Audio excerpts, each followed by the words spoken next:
compartilhar a palavra do Senhor. Como é bom, não é verdade? E a palavra que Deus trouxe ao meu coração é o seguinte: você pode fazer a diferença. Ninguém quer ser mais um no meio da multidão, né? Fala sério. Todo mundo quer fazer diferença. Você quer fazer diferença no seu trabalho, você quer fazer diferença ali na sua casa, você quer fazer diferença entre os seus amigos. Você quer realmente marcar, né? Registrar ali algo na vida do outro. E lá em Salmo 1, eu estava lendo, e quantas vezes eu já li Salmo 1? Quantas vezes?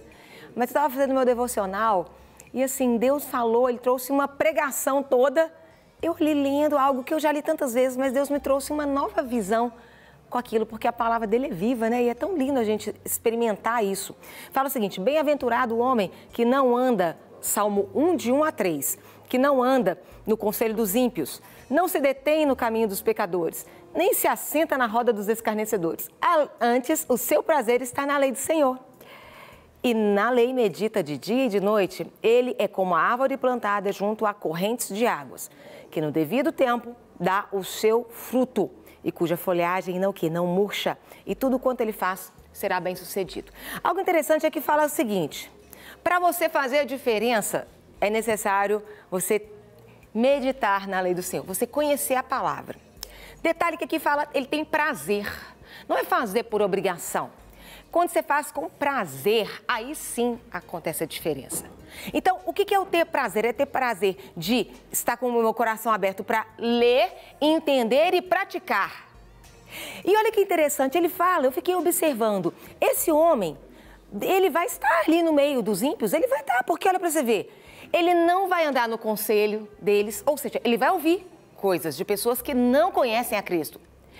Mas olha que interessante, ele vai ter a oportunidade de fazer diferença. Eu não vou ouvir o conselho dele, mas eu posso dar o meu conselho e posso mostrar que o conselho que ele está me dando não é o conselho que traz vida. Olha que interessante aqui fala, ele não se detém no caminho dos pecadores e não se assenta na roda dos escarnecedores. Olha que interessante, ele vai estar ali perto das pessoas, mas ele não vai influenciar, ele não vai ser influenciado por aquelas pessoas. Por quê? Porque ele medita na lei de dia e de noite. Quando você está cheio de Deus, você pode estar em qualquer lugar, que você vai ser realmente uma pedra preciosa, uma luz brilhando naquele lugar. Quando realmente nós estamos com intimidade com Deus, cheios da presença do Senhor, a gente não precisa de preocupar.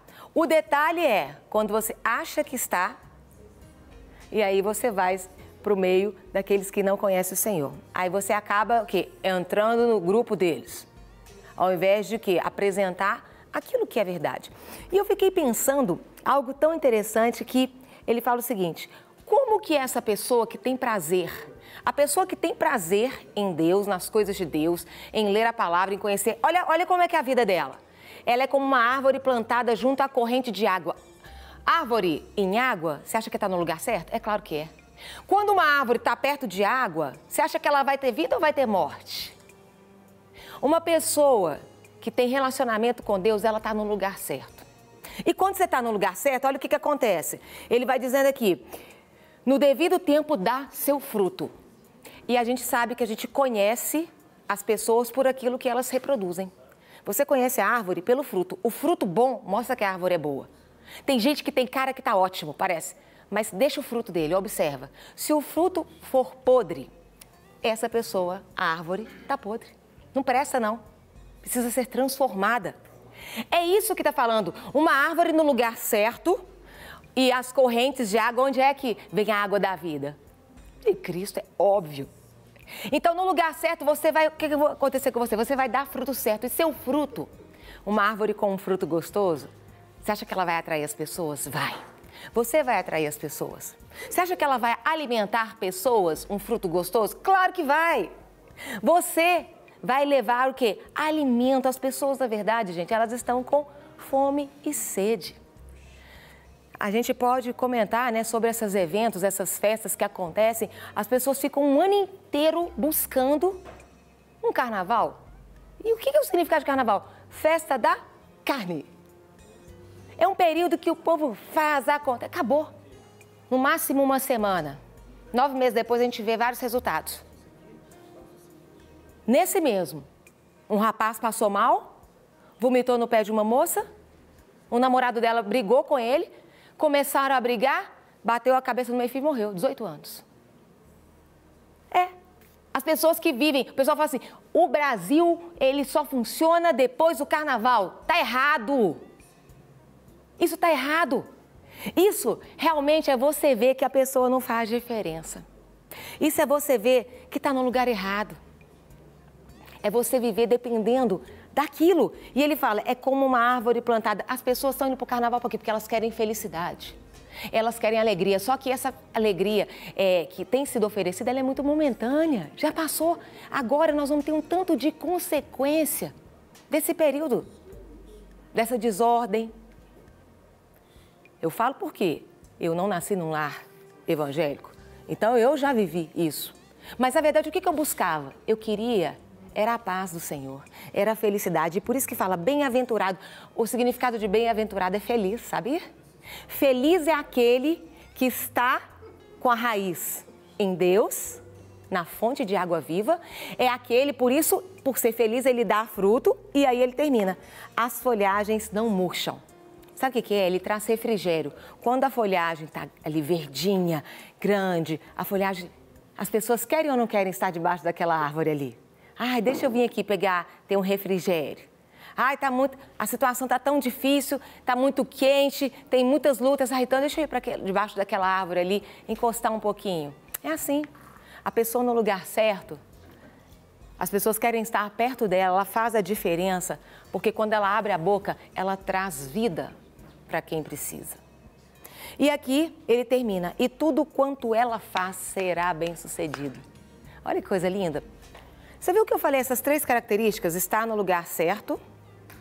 Eu falei, dar o fruto, que você vai alimentar o outro. E falei, a folhagem não murcha para quê? Para você trazer refrigério para o outro. Quando você ama o Senhor em primeiro lugar, você naturalmente olha para o próximo. A cruz. Vertical, horizontal. Correto? Então, quando você ama o Senhor em primeiro lugar, você ama o próximo. Isso é natural, amar o próximo. E aqui mostra, quem faz a diferença, ele tem essa vida de olhar para o outro. Por isso que ele vai alimentar o outro, trazer refrigério para o outro. E sabe o que acontece quando uma pessoa realmente faz aquilo? Porque ele medita na palavra e a palavra fala que o Senhor ama Deus em primeiro lugar e ama o próximo como a ti mesmo. Acontece isso aqui, ó. Tudo quanto ele faz será bem-sucedido. Tudo é tudo. Tudo são todas as áreas da nossa vida. É sua área, a sua saúde, é a área espiritual, emocional, com o seu cônjuge, com os seus parentes, financeira, o servir. Todas as áreas vão bem. Você não vai ser bom profissional, mas na sua casa vai estar uma porcaria. Não. Quando você respeita a ordem, você medita de dia e de noite, você tem essa vida com o Senhor, Ele te garante que tudo te vai bem. Eu não sei como está a sua vida hoje, mas a nossa vida é como uma roda. E ela precisa, e nessa roda nós temos 11 pontos ligados, como eu disse aqui, família, espiritual, emocional, saúde, profissional, intelectual. Então, pensa assim, ó, um ponto. Eu pergunto, como é que está seu ponto aqui, de 0 a 10? Tá bom? Sua vida tá boa? Intelectualmente, como é que tá? Aí marca. O outro ponto, vai marcando. A roda tem que girar. Ou seja, a roda tem que ser grande. As nossas pontuações precisam ser as maiores. Para que essa roda, o quê? Em todas as áreas, ela possa o quê? Porque senão, uma área você está 10, outra área você está 2, outra área você está 5. Imagina essa roda, 10, 2, 5. Olha que roda mais torta. É isso que o Senhor, Ele quer endireitar na sua roda da vida, na sua vida, no seu dia a dia. A palavra do Senhor, ela garante que quem medita, né, quem busca o Senhor em primeiro lugar e naturalmente abençoa o outro, todas as áreas da vida são abençoadas. E a palavra do Senhor, Deus não é homem para que minta e nem filho de homem para que se arrependa. Então, toma posse disso na sua vida. Amém? Você pode fazer a diferença. Quero orar pela sua vida. Aí, você não é mais um no meio da multidão. Você pode fazer a diferença. Mas, realmente, a gente só pode fazer a diferença com o Senhor na nossa vida. Amém? Pai, eu coloco a vida de cada um que nos assiste nesse momento. Obrigada pela Tua palavra, obrigada porque o Senhor nos revela de maneira tão graciosa a maneira certa de agir. O Senhor nos mostra os erros de forma tão amorosa e o Senhor nos faz pensar. O Senhor não nos obriga, não nos oprime, mas o Senhor nos mostra. Como um pai mostra para o filho, esse caminho está errado. Que nós venhamos, sim, diante desse conhecimento da palavra, buscar a sabedoria do Senhor para fazer a coisa certa, do jeito certo, da maneira certa. Eu abençoo cada pessoa, profetizando, sim, que nós venhamos fazer a diferença, que realmente nós venhamos meditar no Senhor, ter prazer. E quem tem prazer influencia o outro. Ter prazer em seguir ao Senhor, ter prazer em falar do Senhor. É esse prazer que o Senhor deseja para o nosso dia a dia. Que realmente cada um venha ter uma nova experiência com o Senhor, em nome de Jesus. Amém. Amém? Glória a Deus. Serginho, ter prazer em Deus é muito diferente do que você só meditar. Vou ler. Ter prazer é outra coisa, né? Influencia, não influencia? Com toda certeza. Mas a gente tem que sempre lembrar que esse prazer, ele é precedido pela disciplina. Para a gente estar ali com essa paixão toda pela palavra, a gente tem que começar e ali vai. Por isso que fala que medita de dia e de noite. De noite. Porque senão, ali vai mostrar nesse texto usado que primeiro você anda no conselho dos ímpios, depois para no caminho dos pecadores, depois se assenta. Ou seja, é uma vida que vai. E Deus quer que a gente passe por essas pessoas para influenciar. Mas se você não estiver firme no Senhor, vai dar problema. Vai dar problema. Mas como influenciador e não como influenciado, né? É verdade. Sensacional, Ana Carolina Malta. Bênção de Deus para as nossas vidas nesta quinta-feira. E para você, Carol Malta, e para você de casa, que são os atletas. Atletas de fim de semana, tem uns aí atletas de fim de ano. É verdade. Tem uns atletas assim de sofá, atleta de Netflix. Você tá atleta de quê, Serginho? Você falou que você tinha voltado a correr. Mas você tá correndo? Nós estamos lá, tô correndo. Quantas vezes semana? Tá dando umas 2, 3 vezes agora nessa volta, né? Hoje, por exemplo, não fui, mas amanhã, em nome de Jesus, estaremos lá, firme nas ruas. Eu quero saber, porque eu malho todo dia, até domingo. É verdade, Carol Malta. Corro umas 4, 5 vezes semana. Pois é, Carol Malta, assim, exemplar. Eu quero saber se você tem que ter tênis certo para até andar de bike. Então, pronto, nós vamos falar aqui. E você aí, adepto às atividades físicas? Então saiba que é preciso ficar de olho no tipo de tênis que você vai usar para praticar algum tipo de exercício. Tem tênis específico para cada modalidade. Então nós vamos começar aqui falando sobre a escolha, sobre o tipo de tênis com o nosso querido convidado aqui, fisioterapeuta George Sabino. Grande tudo Jorge, bem, Serginho? Honra tê-lo aqui no nosso De Tudo Um Pouco, tudo bem? Tudo jóia, é um prazer estar aqui, igual a Carol falou, a gente tem que fazer as coisas com prazer, eu fico super feliz de estar aqui no programa, podendo discutir um pouquinho sobre isso. E é importante porque a gente para pensar assim, a gente vê as propagandas, vê a disseminação, por exemplo, da caminhada, da corrida de rua, diz assim, olha, calce, pegue o seu tênis, coloque roupas leves e vá caminhar. Muito lindo, mas tem que tomar o devido cuidado e não é pensar que é qualquer tipo de tênis, calçado, tem que ser usado, né? Na realidade, essa é uma situação bem complexa para se poder analisar, porque a escolha de um calçado apropriado envolve tanta atividade, igual você comentou, existem tênis diferentes para atividades diferentes que pode ser mais apropriado, quanto indivíduos. Um mesmo calçado não vai ser bom para todo mundo e tem aspectos que são importantes observar para se fazer essa determinada escolha. Por exemplo, um calçado para poder jogar tênis precisa ter uma boa estabilidade lateral, porque a atividade demanda essa estabilidade. Já para a corrida, que a gente está falando aqui, você vai precisar mais de um controle de movimento, uma absorção. Então, as propriedades vão ser diferentes para adequar isso. Jogar uma peteca, por exemplo, sim, um esporte de quadra outro tipo. Vai ter uma outra demanda dentro das condições que ele fala. Normalmente, quando a gente fala de tênis, pensando qual que é o ideal, a gente está pensando muito em lesão. Mas o primeiro aspecto tem que pensar assim, eu concordo com você, o ideal é fazer uma atividade física e buscar uma prática saudável, que esses estudos mostram uma série de benefícios da forma que é feita. A própria corrida tem uma quebra de paradigma muito grande, que tu sabes dos benefícios cardiovasculares, mas hoje em dia fica bem nítido também os benefícios que tem para as articulações e para os músculos dessa prática correta. Aí, Jorge, a gente vai pensar, por exemplo, desses benefícios, mas a gente também pensa que a escolha do calçado também parte também do conforto de quem vai usar. Sem dúvida, sem dúvida. Existem alguns aspectos que a gente observa no calçado que a gente classifica funcional e outros não funcionais. E todos esses têm que ser colocados numa cesta para poder fazer a escolha. Dentro dos funcionais, a gente tem a performance, a prevenção de lesão e o conforto. E o conforto é um dos mais simples e práticos da gente poder observar.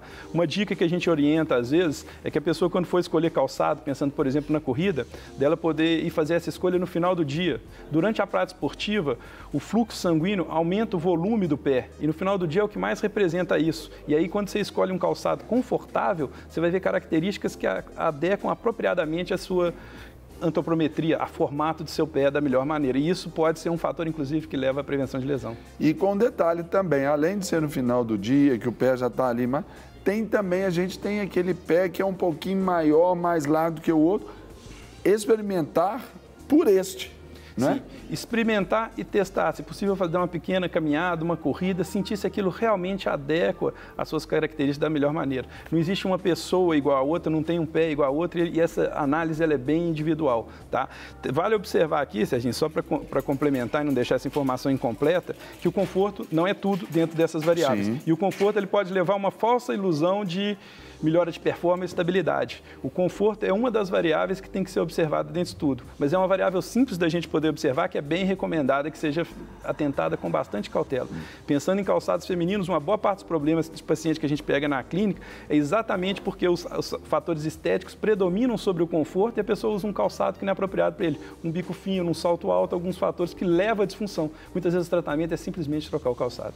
E às vezes as pessoas optam por determinados tipos de tênis, levando em consideração ali a estética, as cores, né? Hoje está muito bacana isso, mas às vezes está com a dor no final do dia, as pernas ficam cansadas, a coluna dói, porque às vezes tem um salto de mais, outro de menos. Tem que ser avaliado, não tem? Exatamente. A percepção subjetiva de desconforto é um ponto que a pessoa tem que observar. Ter dor é normal, todo mundo sente dor, uma dor esporádica não é um problema, mas uma dor recorrente, associada ao uso do calçado, é indicativo que aquele calçado talvez não seja o mais apropriado, que muitas vezes a pessoa não se atenta. Eu já tive paciente que passou por vários profissionais antes de chegar lá na clínica e a única orientação que tinha era trocar o calçado. Aquele calçado não era apropriado para ele. São itens simples que a gente tem que ficar atento. E tem que se tomar cuidado, Serginho, que às vezes as marcas de tênis querem ressaltar aqueles modelos e fazem igual celular. Cada ano eles lançam um novo, modelos diferentes, que às vezes não necessariamente melhoram-se a performance ou são melhores para o pé. Então, eu já tive paciente que sempre usou um tênis, trocou o tênis e começou a sentir um desconforto. Então, isso é um sinal que às vezes ele vale repensar sobre aquele calçado. Agora, Jorge, para a gente pensar também sobre isso, hoje os estudos cada vez mais avançados e mais acessíveis, e antes a gente via assim somente no esporte de alta performance, né, nos grandes clubes aí, olhando a questão da pisada ali de cada um, nós também podemos e devemos levar em consideração até para, se for o caso, a utilização daquelas palmilhas. Sim, existem hoje em dia tanto calçados para tipos de pisadas diferentes, quanto palmilhas individualizadas, que são itens que podem ser empregados. Nem todo mundo necessita, mas vale a pena observar.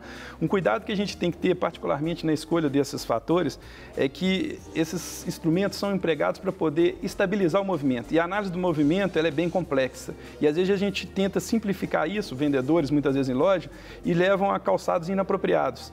Então, se a gente está falando de movimento, não se deve observar, por exemplo, a postura do pé. Quando está parado, o pé tem uma característica. Andando, ela pode ser completamente diferente e tem que ser bem analisado para poder fazer essa indicação precisa. Nem todo mundo precisa, mas quando tem uma alteração do movimento que é excessiva, que sobrecarrega determinadas estruturas, isso é indicado. Então é importante observar. Agora, quando a gente fala também sobre os aspectos, por exemplo, de amortecimento ali também, vai também de acordo com o biotipo do artista, né? Às vezes o cara é mais cheinho, mais forte, precisa de algo mais. Às vezes, com uma musculatura embutida como a minha, assim, né? Aí precisa de outro. Tem que também pensar nisso. Sim, sem dúvida.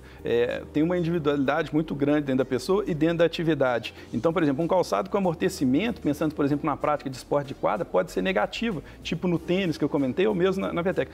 Porque o amortecimento muitas vezes aumenta a espessura da entressola, da parte média do calçado, para ter aquele material que possa absorver as energias. Se a entressola é maior, isso deixa mais instável e pode acabar levando a disfunção. Mesmo para quem faz corrida, e pensando nas características dele, se a marcha é instável, colocar algo que é muito macio pode ser prejudicial. A gente tinha a impressão antigamente que amortecimento era o grande fator para prevenção de lesão. Hoje em dia a estabilidade tem um ressalto e um peso muito grande para poder ser observado também. Agora, Jorge, quando a gente também fala sobre... Daqui a pouco, gente, fique ligado aí, nós vamos mostrar cada tipo de tênis para cada tipo de atividade, para você entender e conhecer bem sobre essa matéria aqui que nós estamos conversando aqui. Você tem aí já algumas mostras, vamos falar sobre esses tênis que aí estão e te dar uma ilustração boa. Mas eu quero perguntar também, Jorge, sobre a questão da vida útil deste aparelho do tênis. Isso também vai depender de fatores individuais, principalmente do peso e do nível de atividade física. Você não vai imaginar que, por exemplo, um atleta que tem um treino constante diário de horas vai ter a mesma duração de uma pessoa que usa esporadicamente. E o peso vai estar influenciando nisso. Existem algumas variáveis que a gente pega, padrões para poder observar. Por exemplo, um padrão de 500 quilômetros ou 6 meses de uso de calçado para quem tem um nível de atividade mais rigoroso. Mas é sempre interessante ficar atento a sinais de desgaste, porque não necessariamente para aquele indivíduo aquela resposta vai ser padrão. Pode ser que seja um pouquinho mais, pode ser que seja menos. E é interessante observar isso. E não só do solado.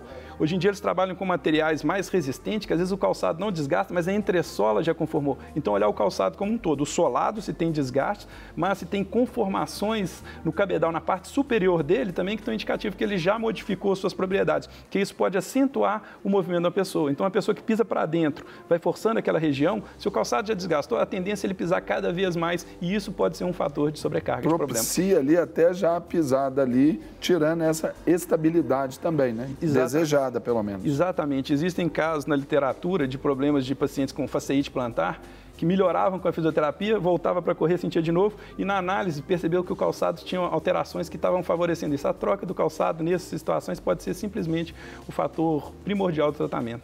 Então você, o senhor, a senhora que estão aí nos acompanhando, tá aí, vai fazer a sua caminhadinha aí todos os dias, aí tá sentindo, tá ali com dor aqui, com dor ali, procure um fisioterapeuta, faça essa avaliação, mostre ali o que você tem, até para que uma projeção seja estabelecida para você, no sentido de a boa indicação de um tênis, talvez a indicação da troca desse bom tênis, porque às vezes vai ter que trocar, não tem jeito, para não ter que conviver com esse tipo de problema, né? Sim, exatamente, exatamente. Esse tema, igual eu falei, assim, ele tem uma certa complexidade. É interessante pensar alguns aspectos simples que possam ajudar as pessoas, que elas possam já ter uma certa resolutividade própria. Então, uma indicação que seria é ir fazer a compra no final do dia, buscar um calçado confortável, mas não é só o conforto, observar desgaste, não só do solado, mas do cabedal, e observar a dor, se ela aumenta ou não quanto a isso. Igual eu te comentei, Serginho, a gente escreveu um livro, eu e o Guilherme, fisioterapeuta lá da clínica, sobre calçado. Depois, quem quiser, eu posso disponibilizar aqui no site da clínica, para aqueles que forem corredores, que são pessoas que geralmente se interessam por esse assunto, poderem dar uma aprofundada e conhecer um pouquinho mais sobre esse assunto. Não, nós vamos querer sim. E agora, Guilherme, para a gente... Guilherme, nós vamos conversar agora, o Jorge. Até também tem que se levar em consideração, talvez, o tipo de piso da atividade que, ou pelo menos do padrão ali onde você vai. É aquele piso mais liso, não, tem mais irregularidades, também tem que pensar nisso. Sim, sim.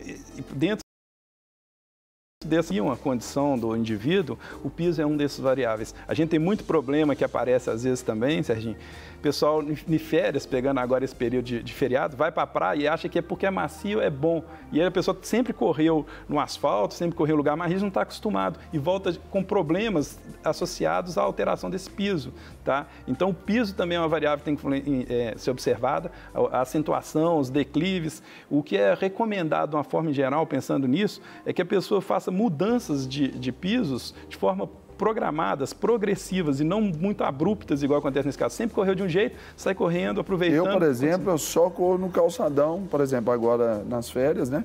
Corri no calçadão, não consigo correr na areia, por exemplo. É mais prudente. Existem pessoas que moram lá, já estão adaptadas, têm essa performance boa, mas se você já tem esse hábito, é mais seguro. E se for fazer, às vezes, na areia, por causa de achar mais confortável, dar mais prazer, sejam em volumes bem menores, porque você não tem aquele hábito. Senão isso pode colocar uma sobrecarga que seu organismo não está acostumado. E aí acabar predispondo a uma disfunção, afastando no seu retorno.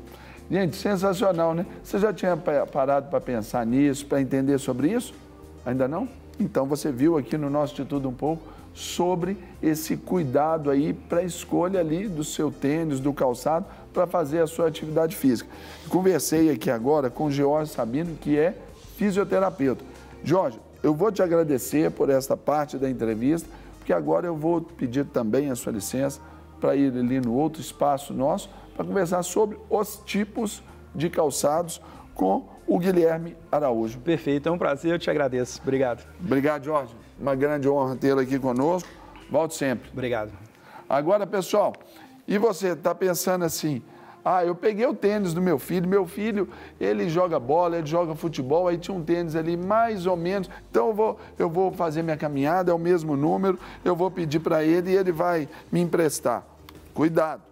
Para cada tipo de atividade tem um tipo de tênis ou calçado especial. E eu vou conversar aqui com o nosso Guilherme Araújo, também fisioterapeuta, que vai nos falar sobre os tipos de tênis e o que há de ser também levado em consideração para cada prática, para cada tipo de exercício. Não é isso, Guilherme? Bom dia, seja bem-vindo. Tudo bem? Trouxe aqui alguns modelos, seguindo essa linha do que o George já estava conversando com você, alguns modelos para corrida, alguns modelos para atividade de quadra e algumas variáveis que a gente pode levar em consideração no tênis. Igual o George propôs, não existe, talvez, uma indicação específica para todo mundo. Não é uma regra matemática, ó. Sim. Caminhada, esse. Dando a volta, esse. Exato. Não, vai de acordo com o artista. Como você mesmo propôs, a indústria do tênis ela tem uma variedade muito grande. Então, é comum que os pacientes cheguem lá na clínica perguntando qual tênis eu devo escolher. E, na realidade, a gente tem que fazer, sim, uma análise biomecânica, entender quais as demandas do corpo dele, qual a prática física que ele está se propondo a fazer e talvez sugerir algumas questões para ele, quando chegar na loja, conseguir escolher um tênis que vai se adequar tanto à medida estética que ele procura, quanto à medida, inclusive, financeira que ele procura, mas que traga para ele uma boa capacidade para a prática física dele. Alguns dos modelos que a gente encontra muito comumente no mercado são tênis para corrida, né?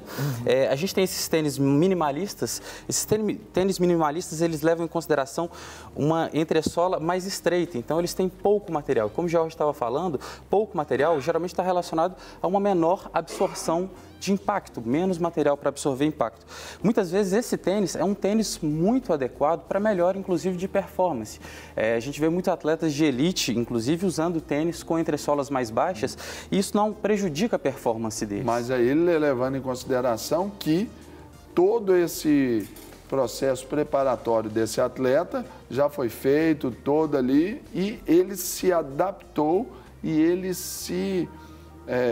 não teve problema com essa entressola menor, né? Perfeito, Serginho. Porque não adianta pegar um cara, por exemplo, como eu, estava parado, voltei agora de janeiro para cá, estou ali retomando meu ritmo.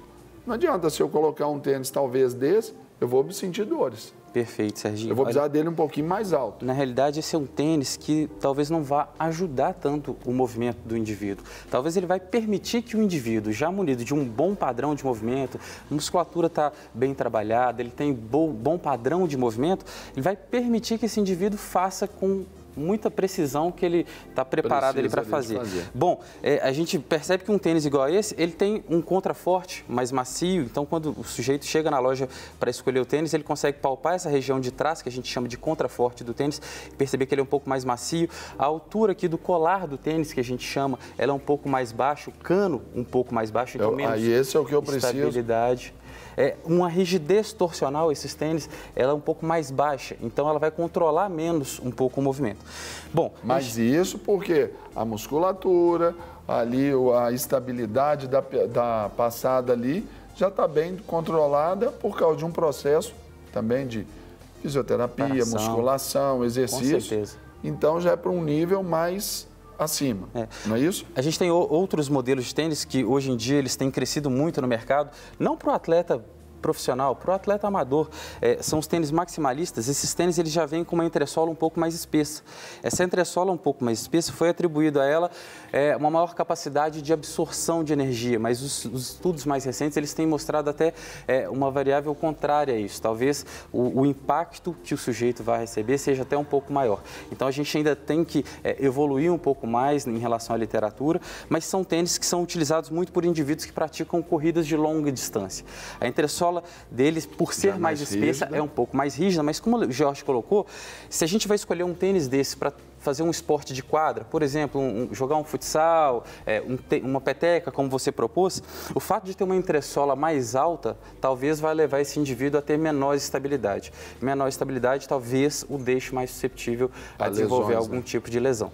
Aí aqui, por exemplo, esse é contraforte. O contraforte Já é mais um pouco duro, mais rígido, mas também eles tênis ele leva em consideração algumas características que o minimalista também tem. Então, um cabedal um pouco menos estável, menos rígido, e o principal seria só essa entressola mais grossa. Bom, quando a gente vai para um tênis que talvez seja o mais comum para quem está voltando a praticar atividade física ou está querendo iniciar uma prática física, a gente vai chegar na linha controle, que a gente considera um tênis que tem, aí sim, um contraforte bem mais rígido, um cano um pouco mais alto, que vai dar um pouco mais de estabilidade para o tornozelo. Quando a gente vai perceber a rigidez torsional desse tênis é um pouco mais alta, então também vai trazer um pouco mais de estabilidade para o indivíduo que quer correr, por exemplo. E a entressola dele aqui? A entressola desses tênis, ela é intermediária em relação ao minimalista e ao maximalista, e geralmente a gente tem esse padrão de um drop, uma diferença da parte de trás para a parte da frente, que deixa o pé com uma ligeira inclinação para frente, que às vezes facilita o movimento. Não é obrigatório, a pessoa não tem que usar uma inclinação no calçado, mas comumente a gente encontra como um facilitador ali do movimento. Esse tipo de calçado, então, é o que a gente geralmente mais encontra no mercado brasileiro, principalmente. Os outros dois tipos de calçados, o maximalista, principalmente, ele é muito comum lá fora, nos Estados Unidos. Ou em sites das próprias marcas, né? Sim, sim, com certeza. Até porque, na questão preço também, ele foge um pouco desse padrão. Foge um pouco do padrão tradicional. Esse tênis que a gente tem considerado ele como controle, ele é o tênis que o lojista geralmente sugere para uma pisada pronada, para uma pisada supinada.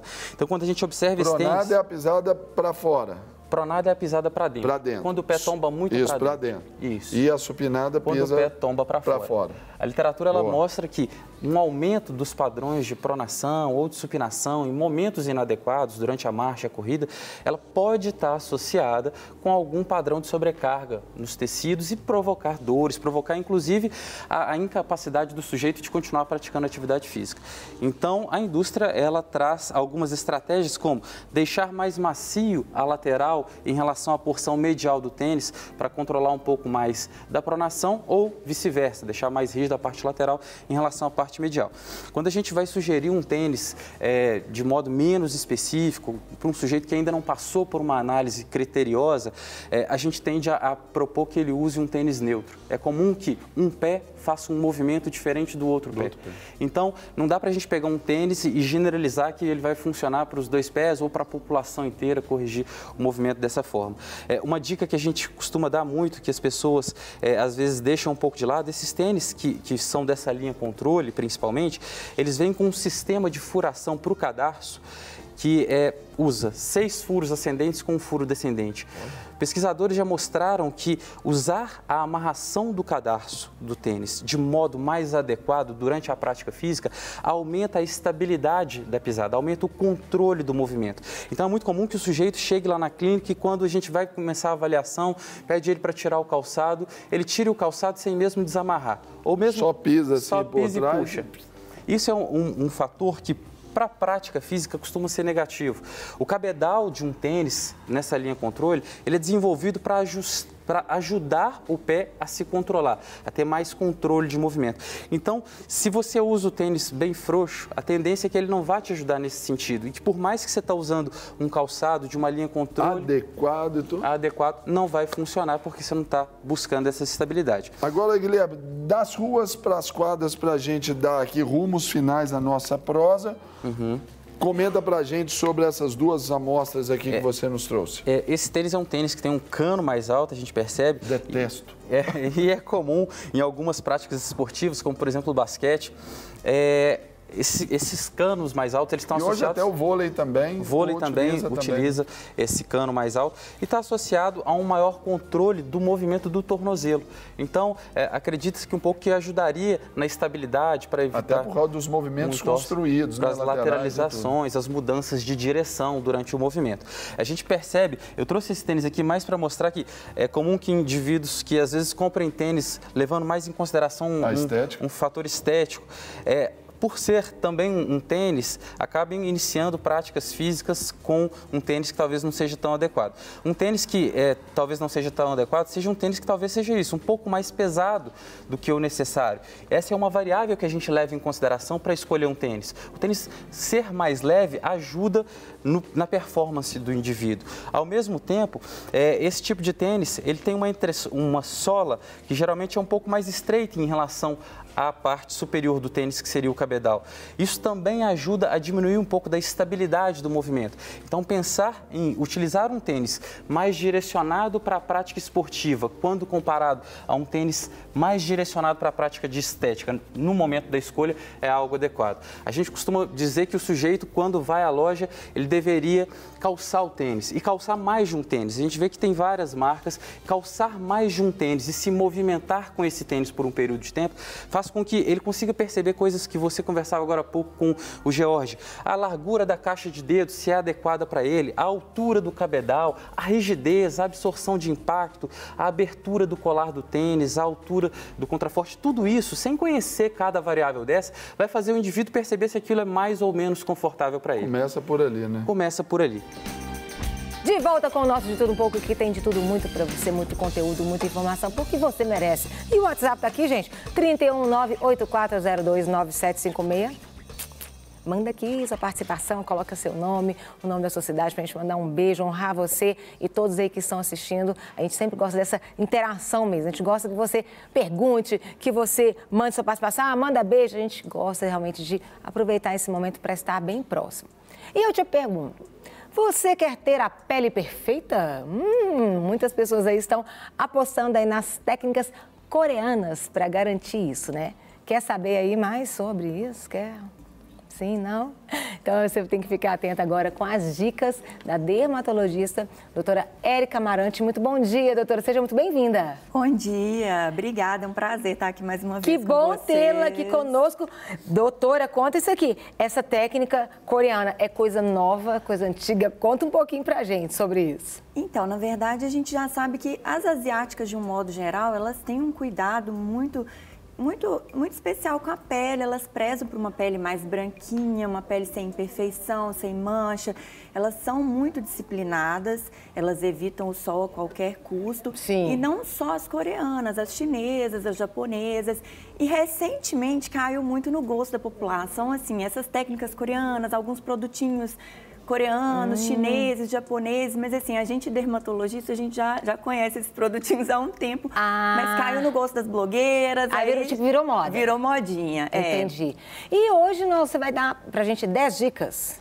Isso, na verdade, assim, existem esses 10 passos das coreanas, Sim. que são passos tradicionais que elas seguem, às vezes vem até os kitzinhos, elas já compram com esses 10 passos entendi. de cuidados com a beleza, e eu vou adaptar para a nossa pele e nossa rotina Sim. brasileira, porque assim, a gente às vezes tem que trabalhar, ou tem que cuidar da casa, ou tem que fazer alguma coisa, nem sempre a gente vai conseguir ter essa disciplina Elas têm mais que tempo. elas têm, eu imagino, né?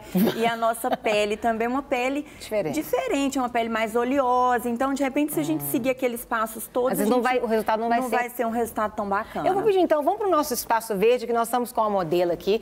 E eu quero que você explique pra gente tudo direitinho. Você quer ficar do lado de lá? Pra ficar mais fácil, melhor, né? Isso. Tudo bom? Seja bem-vinda, minha querida. Eu queria estar sentada no lugar dela. Né? Mas ia tirar sua make toda. Vamos lá. Então, gente, como que funciona? O primeiro passo desses 10 passos de rotina das coreanas, elas usam um óleo para poder remover a maquiagem. Só que aqui para a pele brasileira, o óleo não é tão apropriado, porque a gente já tem uma pele mais oleosa, com uma tendência à acne. Então, pra gente, a gente usa a solução micelar, que a gente tem ela para uma pele mais sensível, a gente tem para uma pele mais oleosa. E aí a gente reserva o óleo quando a gente precisar tirar uma maquiagem à prova d'água para a área dos olhos. Sim. E aí esse óleo pode ser um demaquilante mesmo, bifásico, que tem vários disponíveis. Ou eu gosto muito de usar esse aqui, é um óleo de limpeza que a gente usa para o banho, para as partes mais secas do corpo. Sim. Que é hipoalergênico, não vai irritar. Ou o nosso queridinho óleo de coco, que a gente já usa para tanta coisa, até para cozinhar na culinária. O óleo extra virgem a gente pode usar para remover essa maquiagem da área dos olhos. Eu tenho tempo para fazer a demonstração aqui? Vai fazendo aos pouquinhos, vai fazendo rapidamente cada passo. São passos demorados, então assim... Então faça só um pedacinho, uma área no rosto para poder Pra gente ter uma pele bacana, a gente tem que ter uma disciplina, não adianta, né? Então assim, não existe um segredo aí que facilita tanto as coisas. Faz então aqui, esse lado de cá. Eu vou só demonstrar aqui então. Que eu tô Primeiro usando água micelar. Água micelar. Ela não tá maquiada, mas supondo que tivesse. Nos passos das coreanas, vem a água micelar. Depois, elas ainda lavam a pele com sabonete. Eu trouxe aqui para demonstrar um sabonete para pele oleosa, um para pele sensível. Pode ser barra ou líquido. Isso eu também recomendo para as minhas pacientes. Usar o demaquilante, a solução micelar e depois lavar o rosto para tirar o excesso de resíduo. Entendi. É sempre importante, porque tem gente que acha que chegou em casa, demaquilou e tá pronto. Não. Entendi. Vai usar um sabonete específico para sua pele para poder remover esse excesso, tá? O sabonete a gente não vai ter como demonstrar aqui, mas seria o próximo passo. Como ela não tá maquiada, eu não vou precisar nem remover maquiagem à prova d'água, mas eu faria isso com um dos olhozinhos, se tivesse algum rímel à prova d'água, alguma coisa para tirar. Uma coisa para poder tirar a maquiagem ali, que é mais difícil de ser Isso tirada. mesmo. Então, depois, supondo que a gente teria lavado, né, com o sabonete, o próximo passo que as coreanas fazem e que não é uma coisa que eu coloco muito na rotina das minhas pacientes, é o uso do esfoliante. O esfoliante a gente tem que ter muita cautela, porque uma pele sensível pode irritar, dependendo do que você usa. Uma pele que está em uso de ácido pode irritar. Ou quem tem melasma, a gente usar muito esfoliante, você pode estimular a produzir aquele pigmento. Então, o esfoliante eu reservo para casos muito específicos, até porque a gente consegue essa esfoliação de uma forma química, porque o esfoliante ele pode ser físico com aquelas microesferas, ou ele pode ser químico com alguns ácidos. E a maioria dos pacientes que fazem um acompanhamento dermatológico, a gente entra com um ácidozinho, mesmo que seja leve, tá?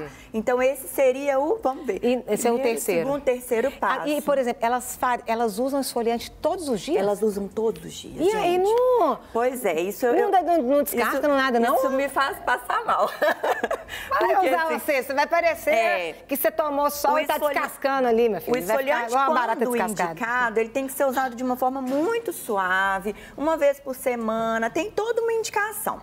O quarto passo seria o uso de tônicos. Na verdade, tratamento produtos dermatológicos são muito caros. Então, assim, a gente tenta adaptar uma coisa com a outra para a gente diminuir um pouco o custo, porque isso acaba onerando. Então, se a gente for seguir os 10 passos ao pé da letra, a gente acaba ficando aí com uma receitinha muito cara. Então, a gente adapta. Pode ser usado mesmo um tônico, agora aqui nela eu vou demonstrar o uso do tônico, mas assim, eu particularmente acho um desperdício a gente usar única e exclusivamente um tônico. A gente pode usar um sérum, alguma loção ou a própria água micelar. Ela já vai equilibrar esse pH sem ter necessidade de estar adquirindo mais um produto para tonificar a pele. O objetivo desse tônico, doutora? Então, ele é mais para equilibrar o pH dessa pele que você acabou de limpar. Ainda mais porque você acabou de passar o esfoliante, nesse caso, a gente não vai usar, né? Mas no caso delas, para dar uma equilibrada no pH, aqui eu tô passando um para uma pele mais oleosa. Sempre pra cima, né?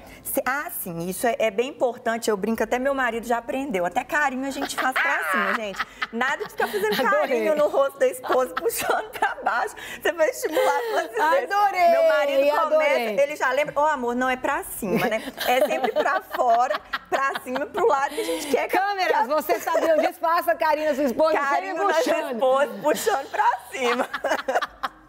É sempre com movimento ascendente para fora, no caminho que a gente quer que essa pele fosse parar. Quando a gente vai olhar no espelho, a gente vê o jeito que a gente quer ficar, a gente puxa, né? Então, sempre assim, na testinha a gente faz com movimentos ascendentes aqui, rumo ao couro cabeludo, tá? Então, esse foi o tônico.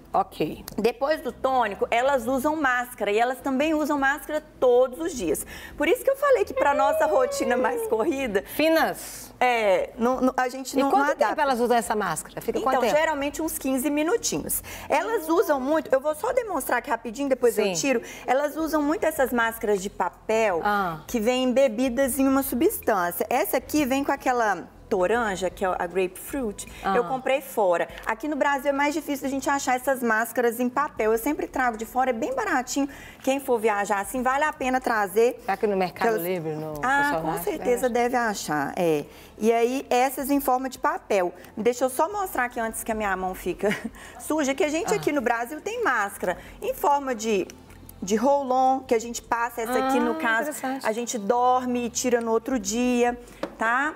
A gente tem máscara que é em creme mesmo, tá? Então, assim, mas a rotina delas, se fosse seguir ao pé da letra, seriam essas aqui. Essa eu vou só tirar, porque ela vai fazer uma meleca aqui, só para vocês terem ideia de como que funciona. Ela vem embebida aqui na vitamina C, nessas substâncias cítricas. Olha, você pode ver que ela é bem úmida, tá vendo? Cheiro mesmo. Gostei. E aí a gente coloca, tira essa parte de cima, ela é um papelzinho. Entendi. Tá? A gente coloca no rostinho, que eu vou só demonstrar. A gente coloca, deixa, no caso dessa, 15 minutinhos, depois remove, espalha o próprio produto da máscara. Aqui pra gente, né, uma rotina viável aqui pro Brasil, a gente usa uma máscara uma vez por semana. A máscara, ela não vai tratar a sua pele de uma forma igual um produto de tratamento. Ela vai dar um efeito, digamos assim, mais momentâneo, naquele momento que você está usando ali, você vê uma melhora. Mas, assim, o ideal é seguir uma linha de tratamento mesmo. Dá para aproveitar a máscara, não, né? Não, essas são descartáveis, viu, gente? tá? Não vai aproveitar no negócio, não, que dá problema. Tem algumas até que dão para ser reutilizadas, que são próprias para guardar na geladeira. Mas essa daqui não, essa é descartável. E aqui a gente iria espalhar um pouquinho desse sérum depois dos 15 minutos, né? É um sérumzinho que fica. Esse foi o nosso Tá ótimo. Depois a gente tem que passar do outro lado, né? Pra não ficar torto. A máscara, então, foi o 5º passo, que elas fazem também todos os dias, que pra gente aqui é inviável, faria uma vez por semana. Então, depois dessa máscara, ou no caso aqui, depois da solução micelar, a gente vem com o tratamento. E o tratamento, ele é individualizado. Cada pessoa vai usar aquilo que o dermatologista indicou com objetivo. Então, a gente pode usar um sérumzinho para uma pele acneica, que vai dar uma melhorada na acne, que vai dar uma clareada na pele. Pode usar um sérum com ácido hialurônico, pode usar um clareador. Agora é bom perguntar para o dermatologista isso, né? Sim, sempre com indicação do dermatologista, gente, tá? Porque senão depois você usa um negócio que você mancha sua pele. Porque tem produtos que a gente pode usar de dia, tem produtos que são para noite. E, na verdade, esses 10 passos são meio generalizados, mas a gente tem, por exemplo, produtos até manipulados que vai ser usado à noite. Dependendo do ácido, você não vai seguir esse passo todo, porque não vai usar, por exemplo, um tônico antes. Então, assim, na hora do uso mesmo no dia a dia, vai ter uma personalização ali feita pelo dermatologista. Como o programa é ao vivo e é correria, eu queria que você não precise de aplicar nela, não. Só termina de falar, porque o pessoal quer saber. Então, tá. Aí a gente passou a linha tratamento. O outro passo que elas seguem é o uso do hidratante. Aqui para a pele brasileira, a gente reserva o hidratante mais para aquelas peles assim muito secas, que a gente vê uma necessidade de uso, porque a gente tem uma pele oleosa e os próprios produtos de tratamento já vão fornecer uma hidratação para a pele. Muitas vezes a gente já vai ter que escolher um produto mais em forma de sérum para a pessoa conseguir adaptar. Então o hidratante seria depois disso tudo, mais para aquelas peles que mesmo com um produto de tratamento bem hidratante, não vai suprir essa hidratação. Oitavo passo. O oitavo passo seria a área dos olhos, tá? Esse aqui eu gosto bastante, que ele tem uma corzinha que ajuda a disfarçar a olheira. Tipo uma base. Vou só colocar um pouquinho aqui. E aí, gente, tem uma coisa importante, para a área dos olhos, eu reforço muito com as pacientes, evitar passar que a gente tem essa vontade de friccionar, mas isso gera flacidez na região.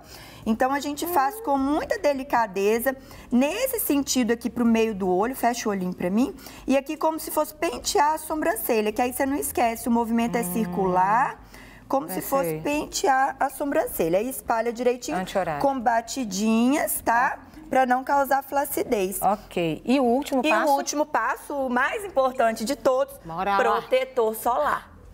Protetor a gente tem para pele oleosa, para pele seca, com cor, sem cor, fator 30, fator 50, fator 100, cada um vai ter sua indicação. O importante é sempre ter um acompanhamento dermatológico para fazer o uso de um produto apropriado. Claro que se isso aqui for rotina noturna, talvez você vai usar uma coisa mais potente, um clareador ou uma anti-idade e não vai colocar o protetor. Você vai fazer isso antes de deitar. Tá? Mas se for ficar exposta à luz branca, tem que usar o protetor. Tá? Vai ter que voltar, adorei ter você aqui. Muito bom, muito bom. Aprendemos muito. Não é? Vamos sair mais belas ainda. E, ó, carinho só pra cima, gente. Adorei. Serginho, você aprendeu carinho na esposa só pra cima. Só pra cima, aquela moda. Gostei ali. Não pode esfregar, senão dá flacidez. O carinho tem que ser só... Não pode... Gravidade, lei da gravidade dá problema. É verdade, Carol Malta. Beleza coreana aí para as meninas do nosso Brasil ficarem mais bonitas ainda. Você só vê aqui no De Tudo Um Pouco. E agora, gente, depois de entender que alguns pesquisadores, eles já afirmaram, a música ela é boa para um tantão de coisa, inclusive raciocínio, aprendizagem, para relaxar, mas para conhecer um pouquinho mais desses grandes benefícios da música, nós vamos conversar agora com o doutor em música, nosso convidado, Guto Fernandes. Guto, que honra tê-lo aqui, meu irmão. Deus te abençoe. Tudo bem? Serginho, um prazer todo meu. Obrigado pelo convite. Fico feliz demais de falar de um assunto tão importante que, poxa vida, é extremamente importante abrir o leque para as pessoas sobre essa importância que tem a música.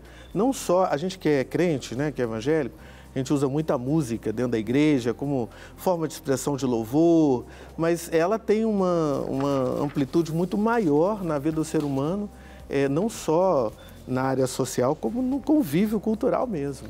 E um grande engano que se estabelece até para essa temática é pensar que a música também é só para quem tem um dom da coisa. Isso é um engano, não é, Guto? Olha, todos devem passar por esse processo, não é? Olha só, a primeira coisa que eu sempre falo em palestras, enfim, na faculdade, que eu dou aula, eu falo muito sobre isso. Esse é o tema mais, talvez, conflitante, que faz muitas pessoas não quererem entrar na música. É achar que música é dom. Existe, sim, pessoas que são premiadas com um talento nato, né? Vários compositores começaram a tocar com 4 anos, nós estamos falando de compositores clássicos. Então, assim, como existe vários grandes jogadores, né? Você vê que quantos jogadores existem no mundo? Mas você vê que teve um só Pelé, um Romário, Neymar, ou seja, você vai ter dentro da música pessoas que se destacam muito. Muito, mas isso é um talento nato, um dom natural, eu acho que não de acordo com a música em si, mas da própria pessoa que nasceu com um talento especial para aquilo.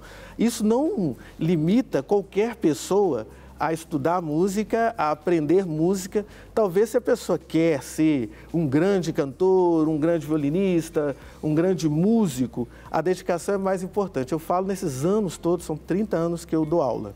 E você passou no seu testemunho pessoal, você passou por uma situação assim, pouco investimento, às vezes até certos desdém ali a respeito da sua arte, né? E você teve que vencer também esse preconceito. Teve isso na sua história. Cara, eu comecei na igreja evangélica muito novo e eu tive que aprender, eu fiz 6 linhas no meu braço, eu comecei a tocar o violão assim. Eu sentava no primeiro banco lá da igreja, eu era muito novo, né? E na minha época, crente naquela época era uma coisa assim, a igreja não era como hoje, que o louvor é aberto a todos, você chega na igreja e fala, quero cantar, você já vai para o louvor, não era assim. Na minha época era uma coisa muito restrita, era uma coisa assim, até se olhava assim, quem tocava era... De fato era um pedestal. Era um pedestal. E os músicos não tinham muito crédito para uma criança, né, de 6, 7 anos na época, 8 anos, eu era de um coral de criança, eu queria muito tocar. E eles não davam ideia, achavam que é isso que você falou, né? Tem que ter dom, coisa e tal. E eu comecei a correr atrás, sentava no primeiro banco da igreja, ficava olhando o cara ali tocando, e cada dia eu levava uma posição para casa e ficava ali decorando, aí tinha um vizinho que tinha um violão, aí eu ia nele e eu nem sabia que existia ainda aqueles negócios de gráfico, então eu fazia de qualquer maneira lá, ia tocando, assim eu fui desenvolvendo, mas eu acredito muito também que o Espírito Santo me ajudou muito, Deus sempre tinha colocado uma promessa a mim na vida e eu acho que Deus ajudou muito isso aí. E tendo seguido a carreira hoje, doutor em música, palestrante, professor, você coloca de que forma para o nosso público, Guto, sobre a questão da ciência em favor ali da música, por exemplo, no processo de aprendizagem até mesmo das crianças lá dentro da escola, socialização e etc. Legal. Quando eu estudei, fui defender meu doutorado nos Estados Unidos, a Berkeley, a escola que eu estudei, ela tinha uma pesquisa que eu entrei nela até para cunho acadêmico. E o objetivo dessa pesquisa é exatamente isso. Ela comparava os países em que tinham a música desde da pré-escola, como nos Estados Unidos, né? Na Europa, vários países da Europa, se não todos, e países que não tinham a questão do envolvimento musical dentro do estudo curricular. Eu, inclusive, sou hoje presidente de uma associação que defende isso, não sei se você sabe, e eu acho que muito bacana a gente usar esse veículo. Existe uma lei, ela foi criada em 2008, 11769, que já é obrigatório a música na grade curricular das escolas. Olha. Isso desde 2008. Então, o problema é que há falta de profissional no Brasil. Eu fui uma das pessoas que ajudou a escrever essa lei na época, em 2008, nós fomos lá, tinha um diretório, né, as diretrizes básicas, eu ajudei a escrever. E na época a gente já tinha essa preocupação, porque não existe hoje, existem 2 tipos de faculdade de música em si. A licenciatura, que vai formar o cara para dar aula, e o bacharelado, que vai fazer o cara tocar mesmo, para ele ir para orquestra, produtor, enfim. E a maioria dos músicos vão para o bacharelado, porque no Brasil você vai formar nível acadêmico para dar aula, aonde, né? Não existe um mercado. Não existe um mercado, né? Onde que eu vou fazer isso? Tudo bem, numa escola de música, a maioria das escolas de música não cobra um cara um certificado, né? Se o cara toca muito, né? Então ele pode ensinar muito, que é um erro muito grande. Todo mundo acha que o cara que toca muito é bom professor. Não, não é mesmo.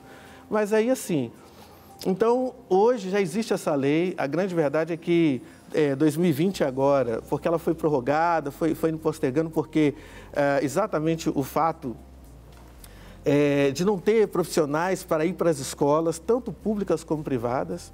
Então, em 2020 é muito capaz que essa lei ela já foi 4 anos. Então, agora, em 2020, ela vai entrar em vigor.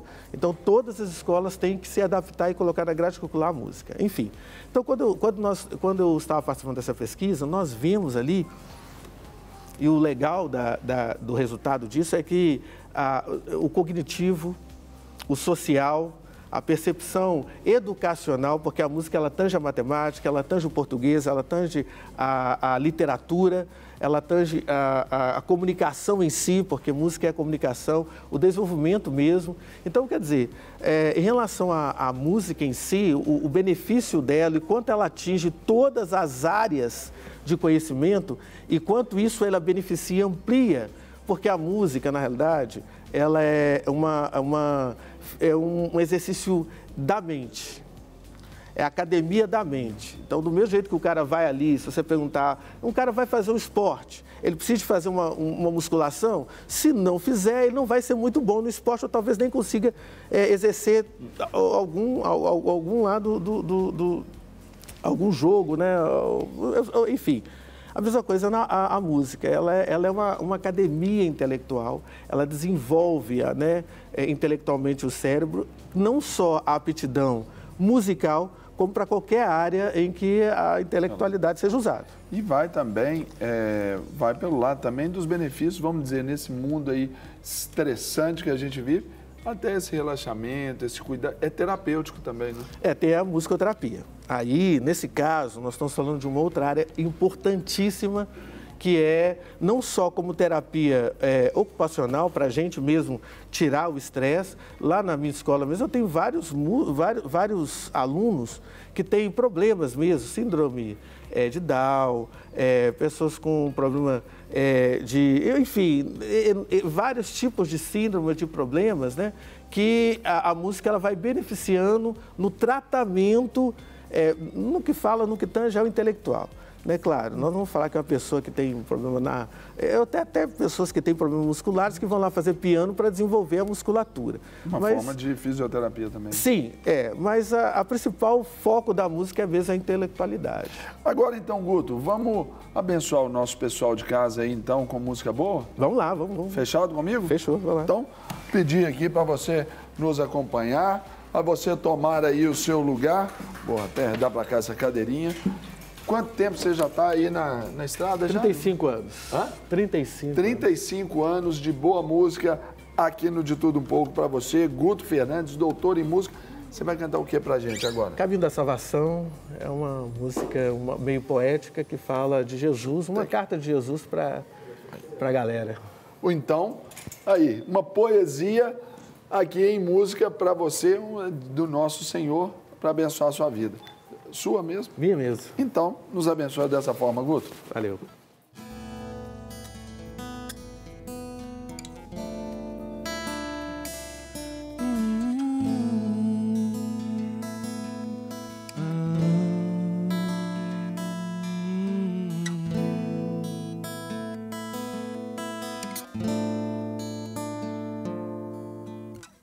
Quem sabe um dia que mesmo eu possa te conquistar, poder revelar-lhe um segredo, o quanto pude te amar. Quem sabe terei uma chance, entrar no teu coração, falar-lhe palavras de amor em uma canção. O sol vai se pondo sobre nosso amor, brilha a luz do luar. Difícil entender porque você quer e não quer me amar. Me dê uma chance apenas, não vou te decepcionar. Ou eu vou te entender, só deixar se entregar. Eu não consigo e não posso te deixar. Vou te seguir por onde quer que vá. Rodar o mundo vou seguir por onde for. pois sei vai descobrir o caminho do amor. Por toda a direção estarei com você. Quer você queira ou não, não vou te perder. Pois quando encontrar o caminho, achar a direção, nele eu vou estar. Pois o caminho da salvação sou eu. De volta com o nosso De Tudo Um Pouco, que tem de tudo muito pra você, muito conteúdo. E eu pego. Você se sente cansada aí com frequência? Ai, sem disposição, já acorda. Ai, meu Deus, ó céu, fadigado aí. Isso aí é normal na vida de muitas pessoas, sabia? Mas aí, como driblar aí essa preguiça, né? E manter a energia, gente, ao longo do dia? É sobre isso que a gente vai falar agora com a médica nutróloga, doutora Jaqueline Mendonça. Muito bom dia, minha linda. Seja muito bem-vinda. Bom dia, obrigada, Carol. Que bom ter você aqui. Prazer estar aqui de volta. Conta pra gente, doutora, alimentos que a gente encontra, assim, normalmente, que nos ajudam a ter mais energia, mais disposição. Às vezes tem gente que está alimentando mal, por isso está dando fraqueza? Com certeza. Muitos alimentos podem piorar a energia. E outros que a gente vai falar hoje podem melhorar, aumentar. O que você trouxe pra gente então, doutora? Vamos lá. Você quer começar por qual? Pode. Vamos começar pelo ovo. Vamos. Ovo que agora tá liberado, todo mundo pode comer ovo, não passa mal, porque cada hora eles inventam uma coisa, né? Agora o ovo já teve o habeas corpus, né? Agora ele voltou a ser mocinho de novo. Tudo que quiser. Já está comprovado que o ovo, na década de 80, 90, era tido como vilão. Sim. Causava problemas de colesterol alto, problemas cardiovasculares. A gente sabe que não é bem assim. Sim. Dentro de uma alimentação bem equilibrada, ele é, pelo contrário, pode trazer inúmeros benefícios. Mas o ovo é super importante, fonte de proteína, muito utilizado para todas as idades, desde crianças até idosos. Eu observo que quem faz atividade física, a galera lá, eles comem demais. Galera do principalmente ovo. A clara. Coisa interessante é, o ovo, se a gente consumir 3 ovos, que é a quantidade que a gente tem aqui, ele é fonte de BCA. Quem pratica esporte sabe que esse é um suplemento, que são aminoácidos de cadeia ramificada. Então, 3 ovos têm em torno de 7 gramas de BCA, que é um scoop. É um excelente pós-treino, por exemplo. E uma coisa interessante do ovo é consumir só a clara, tirar a gema. Sim. A clara é realmente onde a gente tem a fonte de proteína. Mas a gema, a gente tem vitaminas, antioxidantes, a gente tem a luteína. A luteína, sabe aquelas pessoas por volta de 40, 45 que a vista cansada? A luteína ajuda a prevenir a presbiopia. Tem colina, que é importante para gestante. Gestante pode consumir ovo, principalmente nos primeiros 3 meses, que é quando o bebê está em formação, a formação cerebral. Olha, e se você consumir o ovo inteiro, a absorção é muita. Se você consumir só a clara, diminui 20% a absorção de proteína. Olha que interessante. Então, a gema é importante, pode comer ovo com E sem contar gema. que a gema é mais gostosa, muito mais gostosa. Gente? E muito melhor que consumir albumina pura, né? Do jeito que muitos atletas fazem também. Verdade. Mas ele é fonte de energia, pode ser usado como pré e como pós-treino e ao longo do dia todo. Café? Tem pessoa que fala assim, toma café, não toma café na hora de dormir, senão você não vai dormir, você vai ficar acelerado. Mesmo. Mas é isso mesmo. É verdade. Quando eu estou em consultório, eu sempre pergunto para os meus pacientes, você gosta de café ou você precisa de café? Porque tem gente que abusa, né? Tem gente que bebe tanto café ao longo do dia que mascara uma fadiga mais crônica, doenças que realmente vão precisar aí de tratamento. Mas o café, esse daqui é do subtipo arábica. É um dos melhores que a gente tem para consumir. Sim. Ele tem a cafeína, deixa a gente mais agitado, mais animado, serve de pré-treino.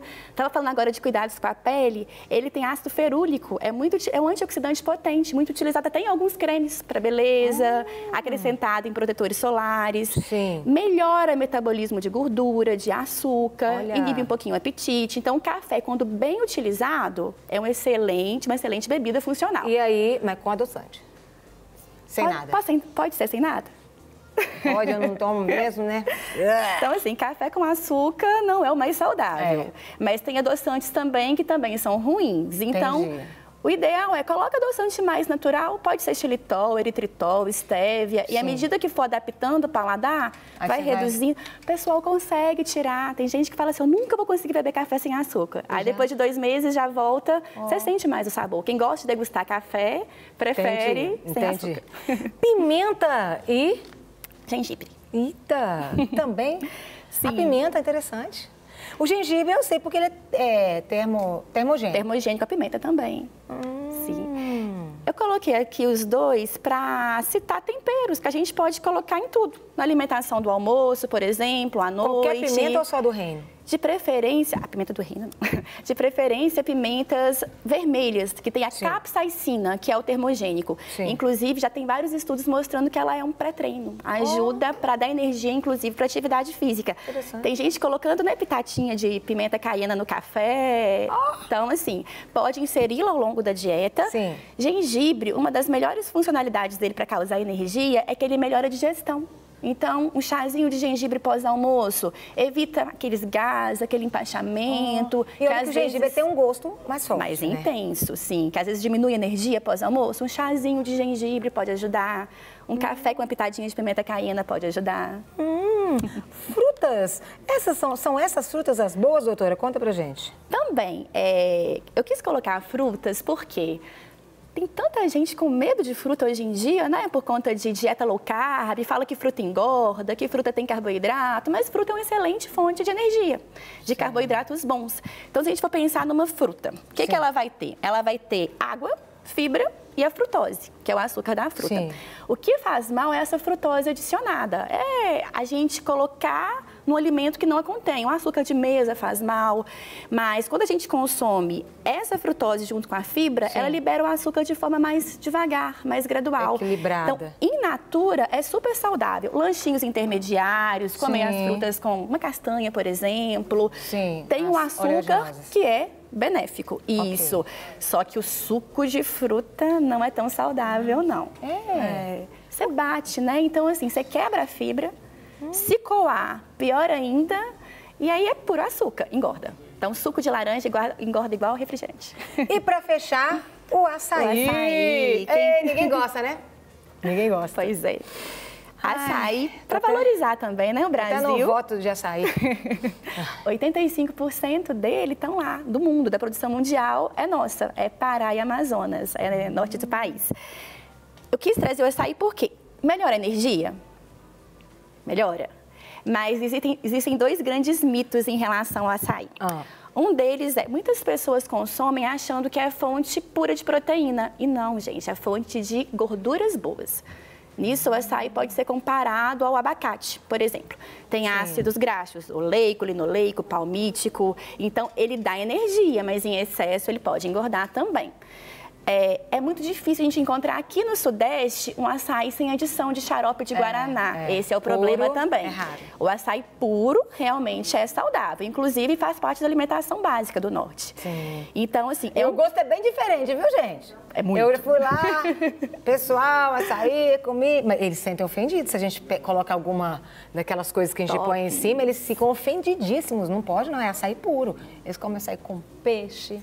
Eita, galera aí de Belém, hein? Pessoal, e realmente o gosto, ele é um gosto mais concentrado, né? Sim, e é isso que realmente vai trazer o benefício da energia. Agora, colocar chocolate, leite em pó, misturar fruta, aí é desculpa para comer açaí com outras coisas, gente, né?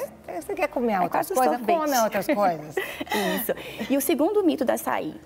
Fala-se que ele é fonte de ferro, e ele não é uma fonte importante de ferro. Ele é fonte de potássio e de cálcio. Inclusive, o cálcio da açaí, ele é mais biodisponível que o cálcio do leite. Então, é uma excelente fonte de cálcio.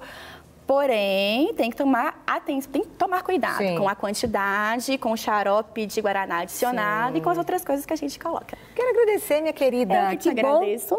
Que bom ter você aqui. Volte sempre, viu? Foi um prazer. É sempre muito bom ter você aqui para nos Muito esclarecer. obrigada, Carol. Tá entendendo aí, gente? Ó, alimentos aqui saudáveis que vão fazer bem aí, te dar energia. Você tem que ficar com muita energia, combinado?